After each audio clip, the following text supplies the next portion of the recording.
Hey, Uncle Steve. What? So there's a greenhouse, a blue house, and a red house. The red house is made of red bricks. The blue house is made of blue bricks. What is the greenhouse made of? I don't know. What? Glass! Oh, man.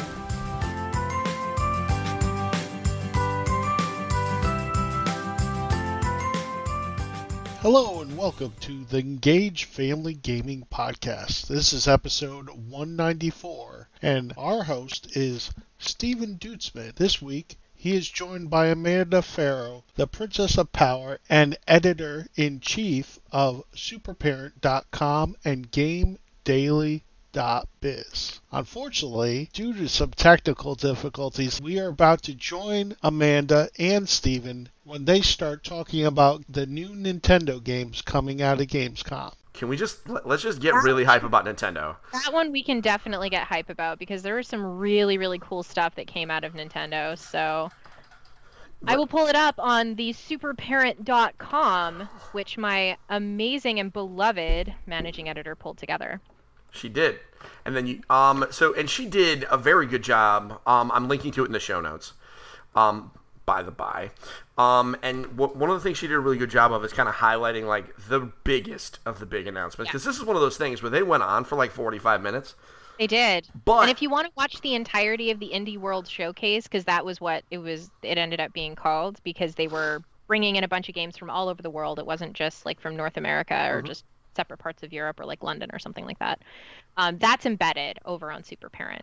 And you can watch each of the trailers independently as well. Yep.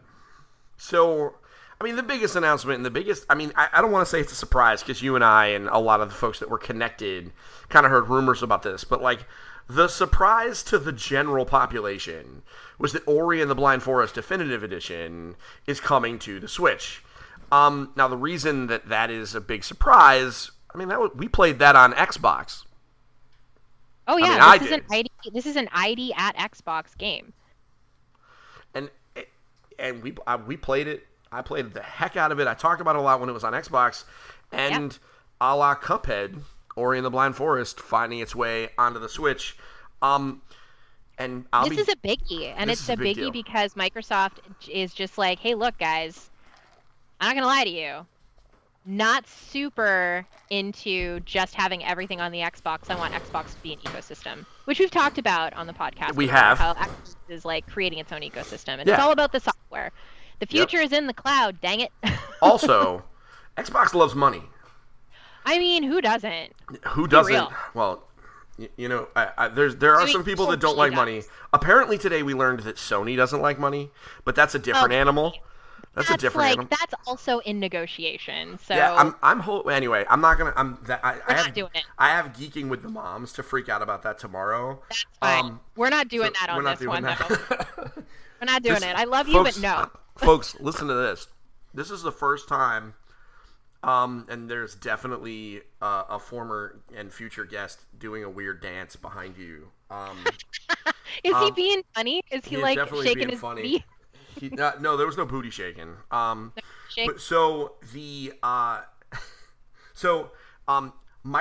definitely loves money, and one thing that makes money is putting games on the Switch because the attach rate on the Switch is bananas.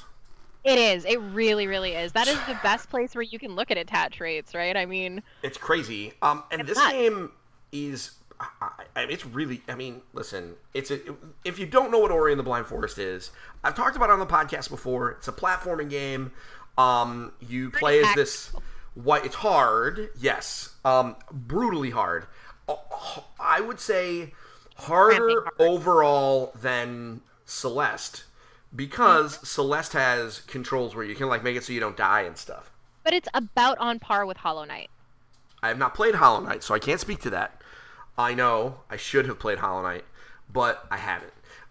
Ori and the Blind Forest is super challenging, but it is super beautiful. The beginning of that trailer, where that music hits me so hard every time. That's what Reb said. Reb's just like, that music, it gets me every time, and she just starts crying. Reb being Rebecca Valentine from GamesIndustry.biz. That's who correct. I need to get her on this show at some point. Probably closer to Animal Crossing.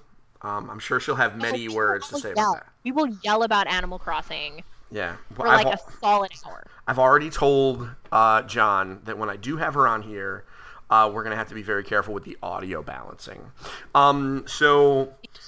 because it's just going to be yelling about Animal Crossing. So Rebecca Valentine of GamesIndustry.biz, shout out to future friend of the show. She just doesn't know that she's going to be on the show yet, but you'll ask her, then she'll be fine. It's a beautiful game. You play as like this little white glowing spirit gremlin thing. I don't really know what you are. You're Ori. Yeah, you're Ori. And like, you it's are this cutesy little fox almost. Yeah, it really does. It feels like a cross between a fox and a mogwai. Kind of, yeah. And Navi from Legend of Zelda, right? Like, and so the go ahead, have a laugh. It's okay. We've got in Amanda's home. There's a bit of a distraction. One of her partners is bouncing around. Yeah, he's doing the Ministry of Silly Walks. That's what's happening here. It's okay, because he's trying to find a video game to play, apparently. He's putting video games away. Oh. Like, he's pulling out, he's reorganizing, he's pulling... Yeah, and now he's leaving. Are you leaving good now? Because he knows he's been caught out. So... I'll see you later. So Ori is bananas. Yeah, Ori is nuts. So what I would recommend is, if you and the people in your family like platformers... maybe you're looking for a little bit more challenge, and the user-created levels in Super Mario Maker are a little bit too much because they're a bit much. Ori and the Blind Forest is a great option. This is going to challenge you. Maybe not good if you have kids that throw controllers when they're frustrated. Just saying. I had some challenges with this game, but it's beautiful. It's fun. It's a Metroidvania-style game, meaning over time you get more powers, and they make you use them. It's not like, oh, check out this neat thing that you'll use every once in a while. No, once you get it, they make you use it every time. And it's awesome. So, and that was like their one more thing. They're like, hey, check out all these games. Oh, and before we go, we want to show you Ori and the Blind Forest. And I knew within seconds that this was the game. And I didn't exactly weep openly, but I was very excited. I own it on Xbox. I'm going to own it on the Switch. I have it on Xbox. I've got it on PC. I think I have it on Steam. Yeah. So I'm sure it was on sale on Steam. I think I might have gotten it in a Humble Bundle. It sounds like a Humble Bundle kind of game. It's really good stuff. It's beautiful. Yeah, this game it's bananas. Now some other stuff. I question its family. Well, it's T for teen. Super Hot. Which is, How about this? It's a puzzle shooter. Can we call it a puzzle shooter? Yeah, we absolutely can. I have actually not played Super Hot. I have. Can you, for the good people, describe Super Hot? Super Hot. Yes and no. Because Super Hot, I've only played in VR. So it is a completely different experience playing it in VR versus playing it on a console. All right. So what I can do and what I can tell you is that there are a number of different ways that you can navigate your way through a level full of enemies, and the purpose is to, to knock out your enemies using the environment, using your gun. You don't even necessarily need to fire your gun. You can just throw your damn gun. And in many cases you have to my understanding. Yeah, absolutely, you do have to. The cool thing about Super Hot, and the reason why this is able to be a first-person shooter that's rated T, is that there's no blood. Okay, it is a first-person shooter where your enemies will just disintegrate. Because they're like crystals, right? Like it looks like they're made out of. It looks like. I mean, I can't even. But it looks like they're made out of like red marble or whatever, and then kind of. And then as they get shot, crystals is probably the better word. Yeah. And they get shot, they just kind of fall apart. They just kind of fall apart. Yeah, it's definitely that kind of a game. So. I think it's a really interesting game for the Switch. I don't know if it's the kind of game that I would want to play anywhere other than VR, because the game is just unbelievable in VR. I mean, so the elevator pitch. Tell me if I'm wrong on this, because again, this is a game I have not played. I feel like it's a blind spot for me because it's been such a like a big Huge touchstone. game. It's huge. It's a puzzle game because Yes. time only moves when you move. So Correct. you are dropped into a place where there are multiple enemies, multiple weapons, guns, bats, etc., swords, and you have to eliminate all of the targets.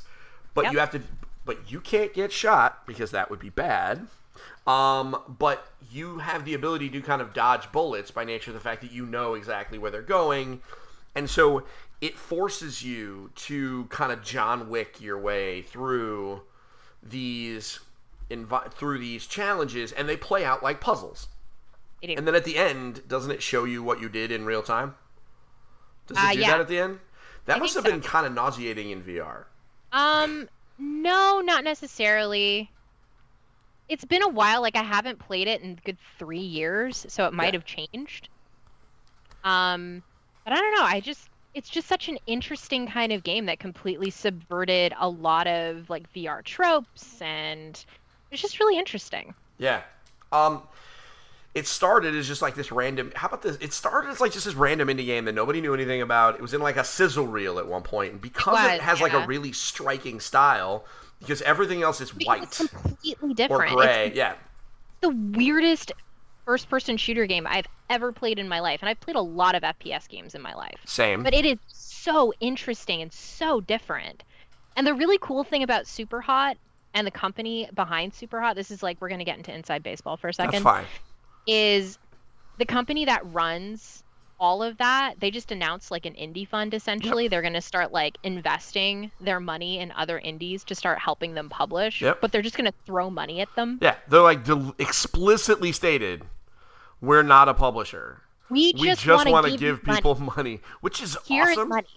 Yes. It's really interesting. Like, I'll have a full story about it. I think probably by the end of the week, might be next week. But it is such a fascinating story. It really, really is. The way that they're approaching those contracts is just like, mwah, chef kiss. It's crazy. Also, the company's name is Superhot. It is, yeah. So it's Superhot by Superhot. I can't wait to see. Speaking of like that deal, because I saw that announcement come through. I can't wait to see the fruits of that labor. Like, what is a game funded by a company that just wants to give, like, they just want to give money to a game that might never have been funded otherwise, like by a publisher. Like a publisher might be like, nah, bro. But like for them to be like, no, we just want to give you money. Yeah. The really interesting about it is, the interesting thing about it, at least from my perspective, is they're treating it like they're venture capitalists without being as rigid with what that structure looks like. Like Jack Tretton is doing something very similar with the venture capital fund that he put together. I think it was last year during GDC. So, I mean, like, very, very interesting stuff. And I hope that we'll see more and more of that. We'll see indies helping indies like Finji. So Finji was behind Night in the Woods. And what was their other game? There was one other game that they did. Well, they have Outland. Is it Overland? Outland? Overland. It's Overland. That strategy game thing. Yeah, exactly. And they also have Tunic. So, like, but that's what they do. They're like, look, we have these extra resources. Here you go. This is what we're doing. Their PR guy is super goofy on Twitter. Finji's. Man, I can't wait for Tunic. God, you had to evoke Tunic. You had to evoke Tunic. We've gushed about Tunic a lot on this show, largely before you came here. But I have a feeling when that game comes out, I'm gonna yell about Tunic a lot.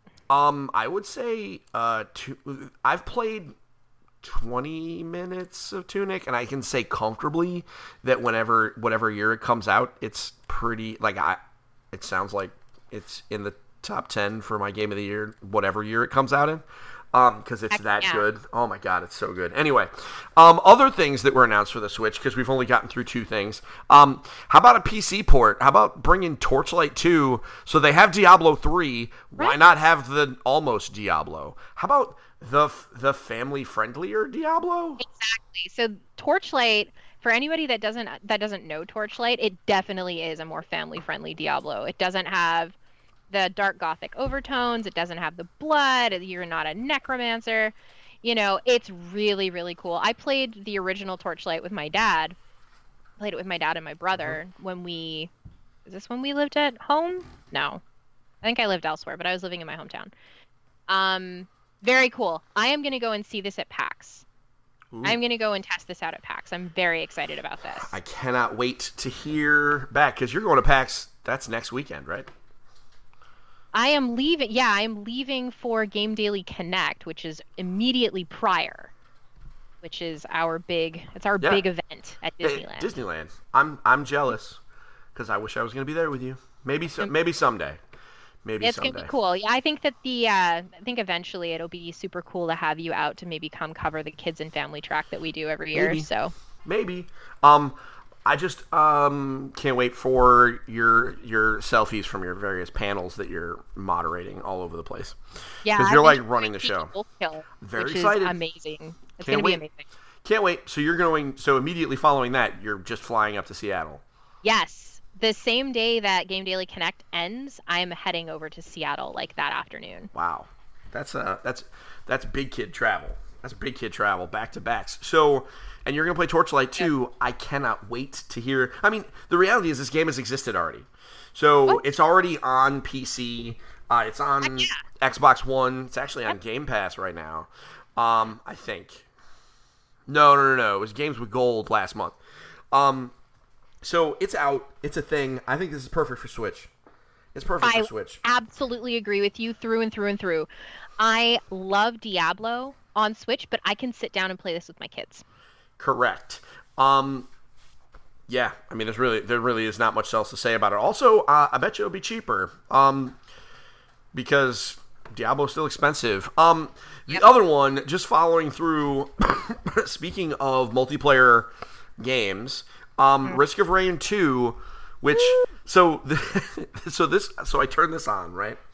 Risk of Rain 2 is a procedurally generated multiplayer game where it's a roguelike, so you're playing through and you're going to die a lot and you're going to find wacky items and you're playing your friends, beating bunches of enemies.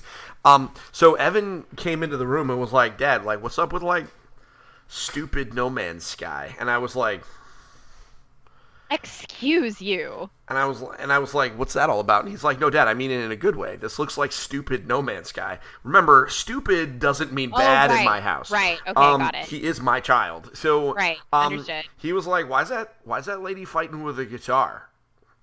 Like that's, and I'm like, I don't know, because it's a video game.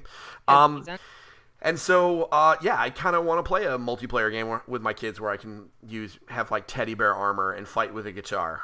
And fight like crazy aliens. This is one of those games you kind of got to watch. What's really interesting is this is a 3D. The first one was a 2D action platformer. Mm-hmm. And now all of a sudden they're like, nah, it's fine. We'll add another dimension. Which makes me a little worried, but at the same time, like, sure. I mean, I'm gonna play it. What about you? Mm-hmm. Did it seem interesting to you, or are you? I don't know. I mean, Risk of Rain was never really my kind of game to begin with. That is so fair. I don't know. I think it's interesting. I think that my kids might like it because they love frenetic nonsense. So I don't know. I'm gonna keep my I reserve the right to change my mind. I don't know if I will enjoy it, but I will try it. Your right to change your mind is 100% granted and affirmed here. So they also announced those are the four bigger, I think, announcements. But they announced a ton of stuff. I want to talk a little bit about Eastward. So Eastward is a game published by Chucklefish. That's the same people that published Stardew Valley. But Stardew is also now independent again. They publish their own game now. Yeah. Now they do their own thing. Well, I mean, and that's cool. Listen, if Chucklefish just is the fish hatchery of indie games where they just kind of help and then you just kind of move on, that sounds great to me. It's like a junior college, you know? And as long as Chucklefish publishes that whatever Stardew Valley and Hogwarts game that they keep showing us screenshots about and making me really, really excited about, and then they go away and get silent for a while. As long as they finish that eventually, they can do whatever the heck they want. So Eastward it's given me Secret of Evermore vibes. Do you remember Secret of Evermore? The name sounds familiar, like the title sounds familiar, So, but I can't conjure the image of it. So Secret of Evermore, picture Secret of Mana. Okay. Where, of course I can do that. Yeah, I know. And then instead of 3 characters, it's 2. One of them is a robot dog. Ooh. You travel through time. A la Chrono Trigger, kind of to the far future, to the far past. Every time you go to a different time period, your dog changes into a different thing. So, for example, when you're in the past, your dog is like a giant, like, wolf-looking thing. It's a regular pooch in, like, regular times. In the future, it turns into a giant robot toaster that shoots laser beams. As one does. That just As one does. If I went to the future, I would turn into a giant robot toaster with laser beams. 100%. I'm not sure that I would make toast, but I would definitely have laser beams. Waffles. And the dude that's, like, the main character is, like, super obsessed with bad movies. So it's definitely got, like, a sense of humor to it. The big thing is just the animation, the wacky kind of, the wacky, like, energy that the different characters have. It really gave me that energy. Eastward is a story about a miner named John who goes into a mine and finds this mysterious girl. This is tropey as all get out, but it's set in this, like, post-fall but pre-cataclysm society where it's, like, dystopian, but, like, there's still people. And the music is bananas good. I know you and I both like a good music. We both like a good soundtrack. I do. And the art style on Eastward, and I would say this to everybody, go to YouTube and look up Eastward. It's spelled Eastward, right? Like, just, forward, but with East. You will understand why I am hype about this game just from 30 seconds of the trailer. This is coming sometime in 2020, and I am I think it's going to be rad. It's coming to Switch. I am sure that it's going to come to everything eventually, but this just feels like a game that belongs on the Nintendo Switch. Lots of just, cool personality, the different characters. I'm all in. Some other things that they announced that I think are, the one game that I've talked about on our show, and I talked about it, I wrote a preview for it, I played it at PAX, is Earth Knight from Cleaversoft. Yes. Do you remember Earth Knight? Of course, yeah, I played it. The Dragon Apocalypse game? Mm-hmm. You and I probably played it at the same PAX East. Probably. This was before we knew each other, obviously. Yes. But the PR guy, I almost missed my appointment, and the PR guy was very gracious as to let me still sit in. Thank goodness, because this game is freaking bananas. It's beautiful too. Hand-drawn. Oh my goodness. I met the artist. He helped teach me how to play. No, not the artist. The artist is very reclusive. I don't think he likes being in public. The musician, the guy that made the music, taught me how to play. Because I remember them saying that the artist was kind of shy, so they didn't make him come to hang out with several tens of thousands of people that were all going to be hype about his game. They didn't want to make him nervous. So you are a little girl or a freelance photographer. Choose your poison.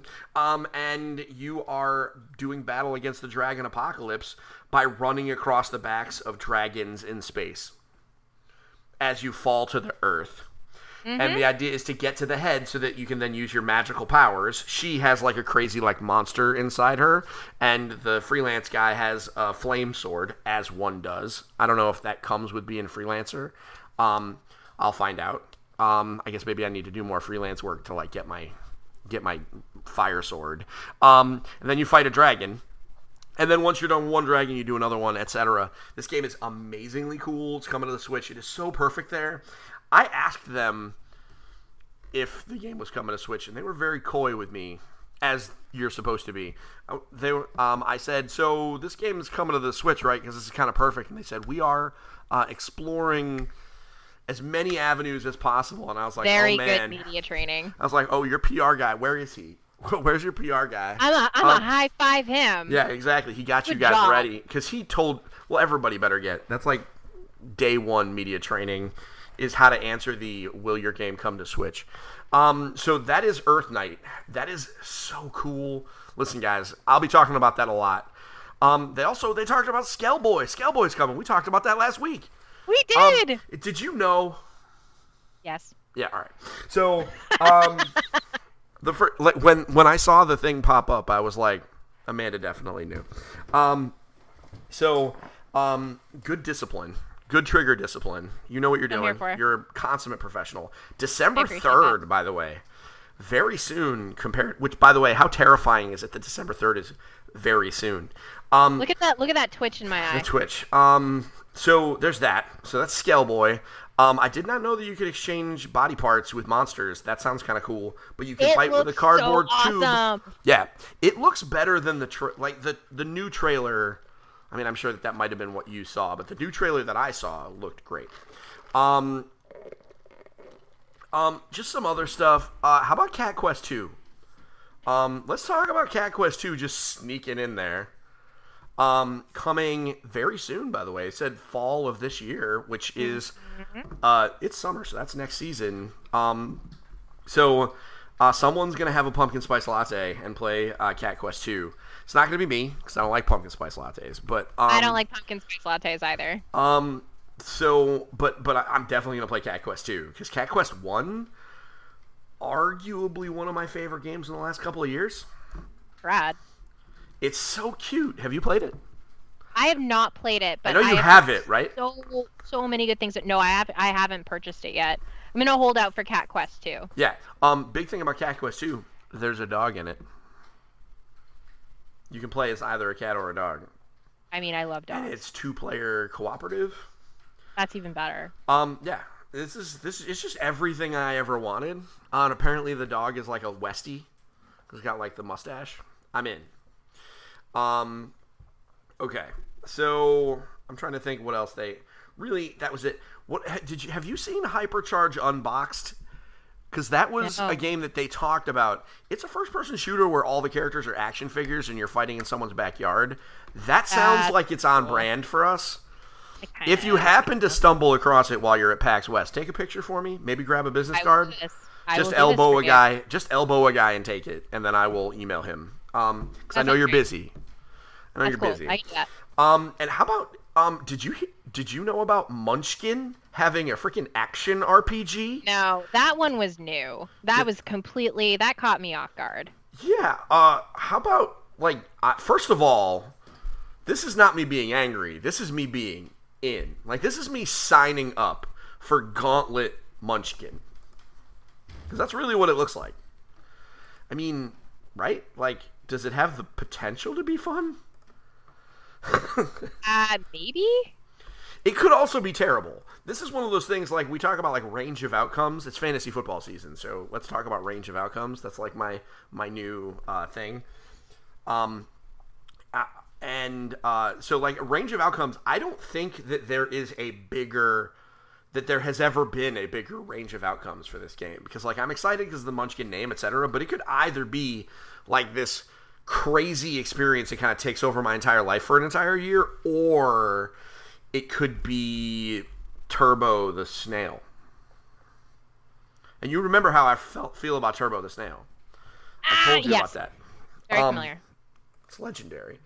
Either way, I'm probably going to end up having to play it because it's board game and video game related.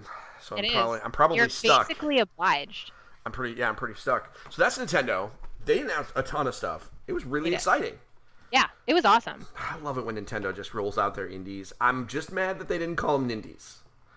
I know they had a reason, but so I know we are cruising towards your hard stop. So we are. We'll go fast. 3 more announcements were made yesterday. Yeah. So first, they gave us more information about Need for Speed Heat, which is a new Need for Speed game, otherwise known as Need for Speed Fast and the Furious Edition. I know Perfect. you didn't. I'm in. Sold. Now, that's all I need to know. So it really is. It's set in Miami, and there's racing in the day, and then there's hard mode at night where you do the stuff and the cops chase you, and you basically can earn stars in GTA, basically, where breaking the law a lot means that they eventually bring out tanks and stuff. And then if they arrest you, you lose money That's it, right? But here's the thing that I wanted to talk about, because there's actually a free app called Need for Speed Heat Studio that's on iOS right now. And all you do is make custom cars. And between now and the time the game drops, they actually are releasing, like, every week or so, a new bunch of cars. So right now, there's like a BMW and, you know, a Porsche and whatever, and you can just paint them. You have access to all the customization that will be in the game at launch. So you can make your game, make your cars now, and then when you play them, when you unlock said car, you can then just upload what you made on the phone. How cool is that? I gotta go do that. Yeah, you're definitely gonna do that. I tried to convince my oldest son to make an EFG car, and he got frustrated because there are no letters. Probably on purpose, why they didn't give you letters that you could write on the side of your car. I didn't think about it until I was driving into work this morning. Like, man, I wonder why. Oh, that's why they didn't have stickers. But you've got tons of other options. Yeah, totes and probes. So that's Need for Speed Heat. I'm kind of excited for a good Need for Speed game. They've trapped me in the past. We were really excited for Need for Speed Payback. Need for Speed Payback was one of EFG's games of the show for E3 2017, believe it or not. Because our Dr. Regina McMenemy loved her some Need for Speed Heat. And it fell flat for us. Keep in mind, that year was not great for, like, I picked Super Mario Odyssey, but, like, after that, it kind of fell flat. For family-friendly stuff. We were digging to the bottom of the barrel. But Need for Speed should be amazing, and hopefully this one will be good. Next, Kerbal Space Program 2. What do you think about them Kerbals? You know, Kerbal Space Program is a big hit in our household. Like, the kids love to sit down. Like, more importantly, my eldest son, Paul, loves to teach the little kids about space. Yep. And teaching them how to build rocket ships and get them where they need to go. And the smallings don't really understand it yet because it's very, very complicated, but it's a bonding experience for them. Do they love crashing their rocket ships? Well, okay, Vivian does. All right, well, that's fine. I mean, Gabe's not super into crashing his rocket ship. He just really wants to make it go. But Vivian, our little agent of destruction, every time. Loves it.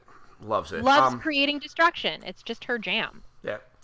And in video games, you don't have to clean up after it.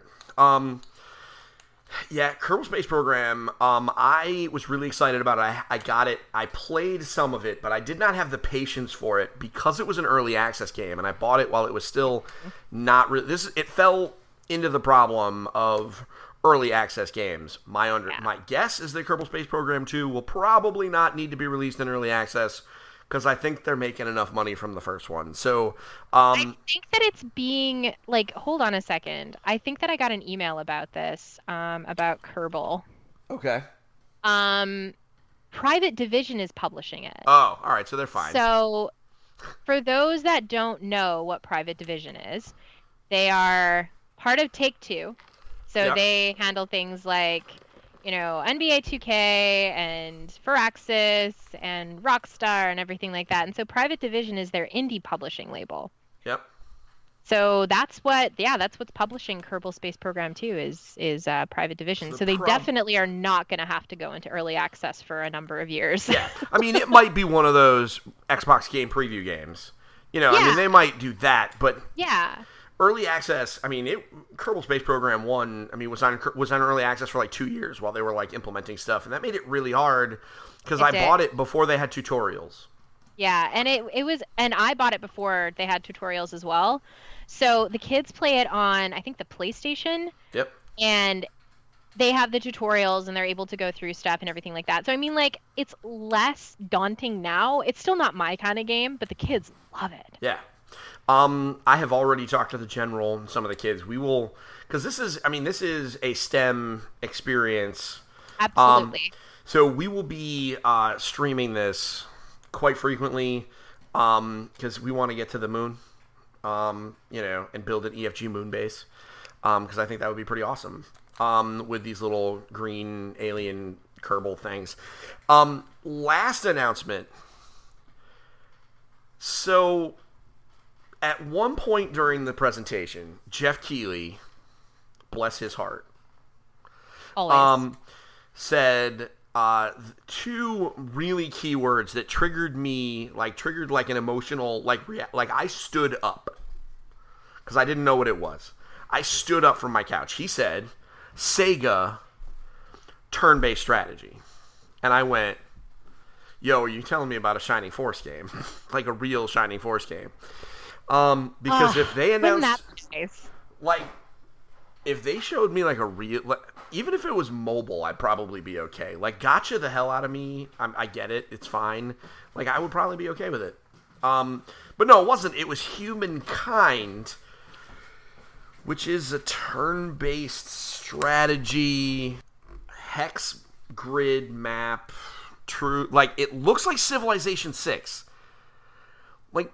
Why? And so my oldest son actually, he was watching it with us, and he was like, Dad, why would we not just I don't know, play Civilization 6? We already have that game.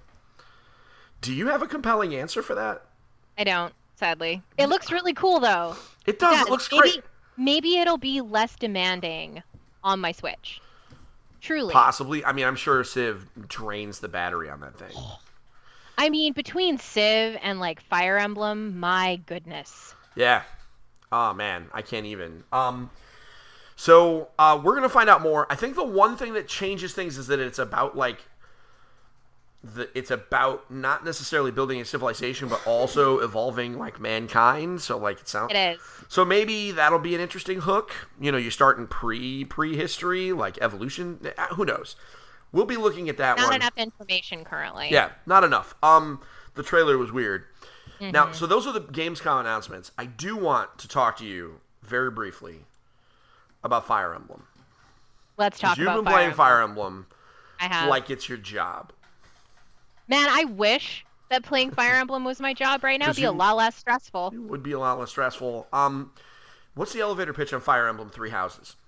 All right, elevator pitch on Fire Emblem Three Houses. So it's look, if you've ever played a Persona game, or played any Shin Megami Tensei games, or whatever, games where you are playing as a teenager in a school. Okay. It has that element, which is very, very different for Fire Emblem, because in a number of different Fire Emblems before, it's all battle. There's no, social stuff, nothing at all. Mm-hmm. You're not really, you're building relationships, but you're doing it in conversations between battles. But there's no wandering around. There's no collecting stuff. There's no cooking. There's no fishing. Yep. But the really interesting thing, it's if Fire Emblem, which is a strategy RPG, had a baby with Persona, that's what Fire Emblem Three Houses would be. It has this really interesting mechanic of running around and doing a bunch of cool stuff around the monastery, and building connections and trying to recruit students into your house and everything like that. And then it's got some fairly solid battling. It's a little on the easy side, which I'm not loving. The thing I really enjoy Are you playing it? What difficulty are you playing it on? I'm playing it at normal. Okay. It's way too easy. I've even heard on the internets that hard is easy. 'Tis what I've heard too. That is what my dear friend Ryan Seguin was telling me. Ryan and I go way back. We've played a number of tabletop RPGs together over the years. So yeah, I mean, ultimately it is the strangest Fire Emblem game that I've ever played. Mm-hmm. But it's compelling because the characters are compelling, and because I really like my house. I'm playing as the Blue Lions. So Dimitri... Not parts of Voltron. No. Not one of the arms. Not one of the arms of Voltron. Okay. Correct. Dimitri reminded me a lot of my husband. He's very, very much so lawful good, very paladin, just a very good boy. Sure. And you just want to pinch his cheek and be like, "Oh, Pumpkin, I love you. You're so cute." And his whole house is like that. It's just full of very wholesome people, and I just wanted to be their teacher. So that is the pitch there. So you're recruited in as a mercenary. You and your dad are recruited in as from being mercenaries into this monastery, and you're serving this religious woman That I don't love so much. I don't love the very religious overtones. It's almost always like that in a lot of JRPGs. I don't know why there's always big religion, but there's always big religion in a lot of JRPGs. Says the Final Fantasy X fan. Sorry, go ahead. Sorry, listen. When you say big religion, and I know you like Final Fantasy X, I'm like, oh boy, oh boy. Anyway, listen, but they're singing. But listen, I get it. Listen, I'm not. That was meant more as a joke. Fine. It's totally fine. I'm taking it as a joke. I promise.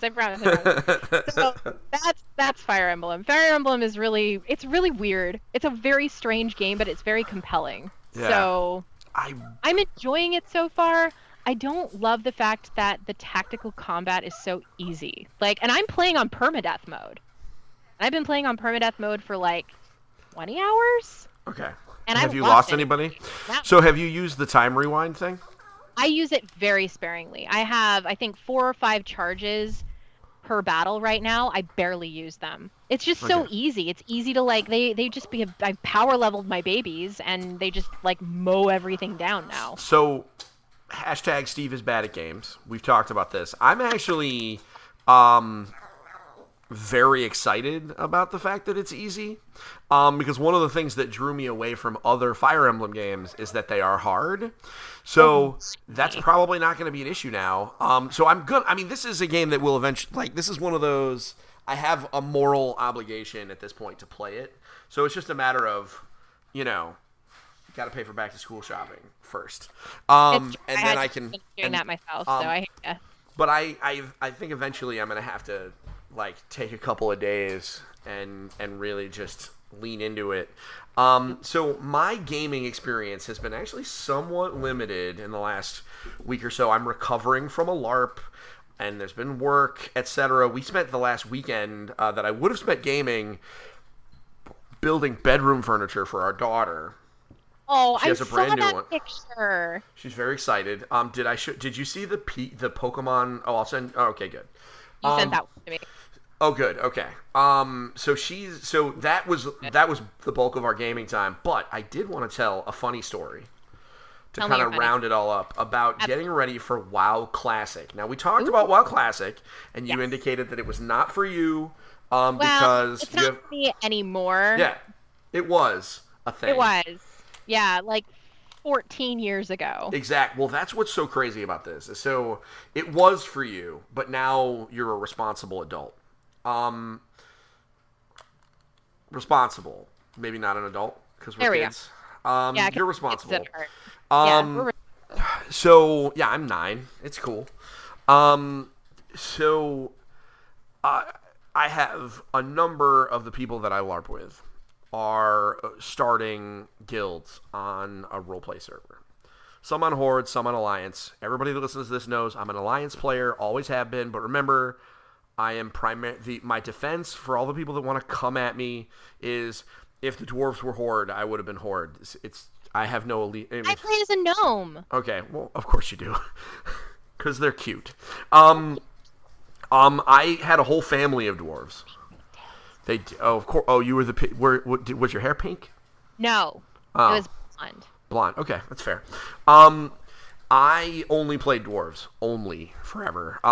So I was like, okay, I know they're all going to be on this with a one roleplay server. There's only one. Blizzard opened up the ability to reserve your name before the game actually launches, which I think is actually really smart. That's pretty smart. Also, let's let people create their characters ahead of time, so that we don't have everybody in the character generator and deal with all the potential crashes. Also, think about all the potential problems with trying to create a character while crashing, because the first day of WoW Classic is going to be a show. So, with a word in front of it that I'm not going to say on family programming. So, I was like, all right, I need to create my dwarf paladin, and I promised the people that were going to play in Horde, I was going to make a Tauren druid so they could have a healer, because I play healers. And so, I went to do so, and so we were playing Dungeons & Dragons the night that it opened, and I told my son to click into, he says sorry, to click into the roleplay server, and so he called me and said that he did, and so I spent the few minutes, like, creating these characters. Wouldn't you believe he clicked into the wrong server? Oh, no. And I didn't know, because you know how it doesn't tell you the server name while you're in the character creation mode. So I spent time creating these dudes in the wrong server. Now, thankfully, apparently nobody that wants to play WoW Classic wants to play on an RP server. So when I realized it several days later, it was still a low population realm. So I was fine. But almost all of the rest of them were full. So I was a little scared. So yeah, that was my story. He clicked into the wrong ones. I give him a little bit of a break. He's not used to choosing servers in World of Warcraft. But you and I know that's a very important thing. It is Can't incredibly get that wrong. important. Especially in WoW Classic, where you can't like just play with whoever you want, and server matters. So WoW starts on the 27th. Would you believe that Blizzard is already tweeting, like, warning people, like, they're expecting a 10,000 player queue on day one? Yes, that's not surprising to me. I mean, Blizzard is extremely sensitive to doing damage control before damage control is necessary. Mm-hmm. So warning people and making sure that they know what's up is definitely, well up their alley. The big problem is that I don't know how they're going to manage that server load at all. Yeah. Because I don't know what their infrastructure looks like. Yeah. I agree with you. Like, on a technical level, like, I was... Like, part of me was like, oh, man, maybe I should take a day and, hang out on the 27th and play it. And I was like, you know what? No. I'm going to wait a week while it settles down. Because the reality is, I don't even know who's going to be playing this game after a week. Because we've talked about this a little bit offline, but it's like, I don't know if people really remember what this game was like 15 years ago, but it was not what it is now. I mean, I'm excited to just try it, right? Yes, of course you can play. It's rated T. Yeah, it's true. With online components. I'm sure that they have a setting where you can block guild invites. That's our only rule. He can't join a guild. He can play WoW, but he can't join a guild. But yeah, it's coming. It's going to be really interesting. I can't wait to play it just so I can come back on the podcast and remind people how not great World of Warcraft was when it started, but I loved it. It's going to be interesting. Mm-hmm. So, yeah, this has been episode 194 of the Engaged Family Gaming podcast. Amanda, I think you and I did a pretty good job this week of just taking some of the awkward and just injecting a little bit of hype into it. Yes, agreed. That's what we do. Thank goodness for Gamescom this week. Seriously. And there's obviously, we didn't even touch on everything. How about Insomniac buying Spider-Man? Or Sony buying Insomniac. I got Spider-Man on the brain. Lots of Spider-Man news this week. Spider-Man. Insomniac being purchased by Sony. How we described it at GameDaily.biz is after 20 years, Sony finally put a ring on Ted Price's finger. Did you see the GIF that I put in? You didn't because you probably were busy. I 100% used many Beyonce GIFs. Perfect. All the single studios. Because, man, listen, I know they wanted to, keep it real, try some different things. They didn't want to get tied down. But, guys, come on. I had to... On the Engaged Family Gaming Facebook page, Money Talks. On the Engaged Family Gaming Facebook page, one of our regular fans was like, but weren't they already basically part of Sony? And I'm like, all right, so in effect, yes. Yeah, but they were the ones that were trying to tell people the second party doesn't exist. Even though they're the only one. They were literally second party. Yeah, they were one of very, very, very, very, very few. I can't think of any other ones off the top of my head. Yeah, it's crazy. And finally, they're just doing what they should have done. And now they're gonna have. I mean, now they don't gotta worry about finding funding. Come here. Shuhei. Here, guys. Thank you, Shuhei. She's gonna embrace them. Yoshida-san is just going to embrace them and just love them and take good care of them. Give them dollars. Give them so much money. I mean, the other piece, well, I mean, this is the business side of it, but you saw them so they made this announcement, but then they also happened to throw in the fact that Marvel Spider-Man has sold through 14 million units, making it the best-selling Sony exclusive over God of War. Over God of War. Which is, if you were to think, like, if you didn't know and someone was like, what's the best-selling game on PlayStation, you would have assumed it was God of War. But yeah. Yep. And for PlayStation 4. And really, if we're being serious, it's only because they can't figure out how to get Gran Turismo to function. If they could do that, that would sell more, but, like, whatever. They just squander that shenanigan. That's a story for another day. That's a completely different conversation that we can have. We'll do it some other time. But Spider-Man, this is my only hope. My only hope is that they infuse them with enough money that they can make Spider-Man, because obviously they're going to make Spider-Man. Oh, yeah.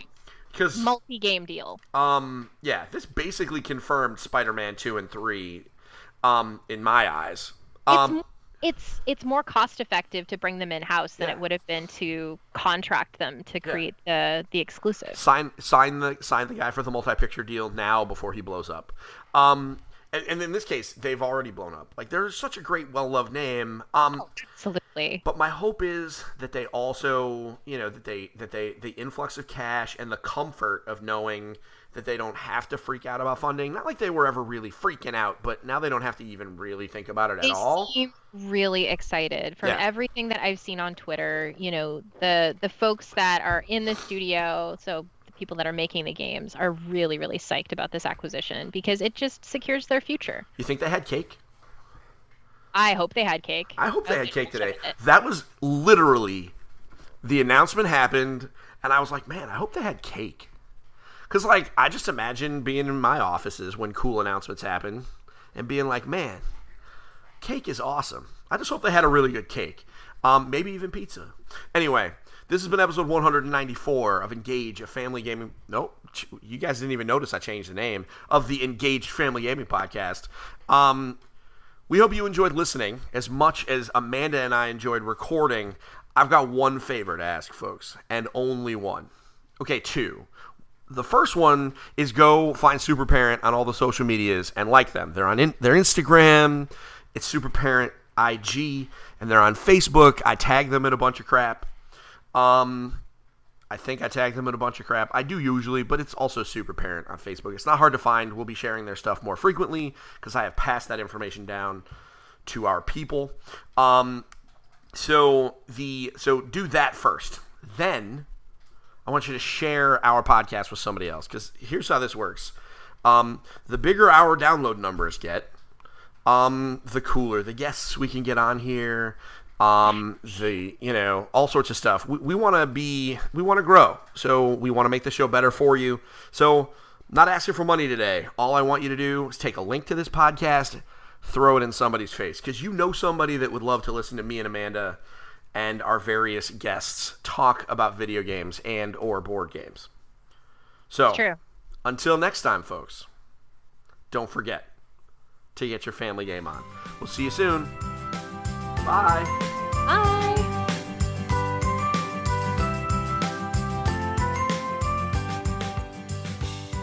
Thank you for listening to Engage, a family gaming podcast. Thank you for listening. Thank you for listening. Tune in next